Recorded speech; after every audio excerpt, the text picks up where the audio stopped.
to consider insurance. Now, my Jaguar F-Type is costing me about $2,400 a year for insurance.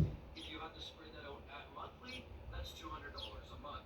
Then, of course, this Mercedes-Benz that we're looking at right here, this car here is almost $2,000 a year as well, and so that equates to almost another $200 a month. You see how that starts to add up. A lot of people also don't think about when you're buying a luxury car, it often means they're going to have much more powerful drivetrains, much more powerful engines. Some of them have supercharged V8 up to 15 miles per gallon versus a Honda or Toyota that's going to get you 35 miles per gallon. That's a big difference in cost. Now you spread lots of grandeur, but what you don't think of are your annual services. Now, we all know that these cars cost money to fix. But I'll tell you this much, you don't generally exceed the miles as prescribed by Toyota. However, the paperwork to show for it, basically, the last bills actually had some oil filter change, air filter,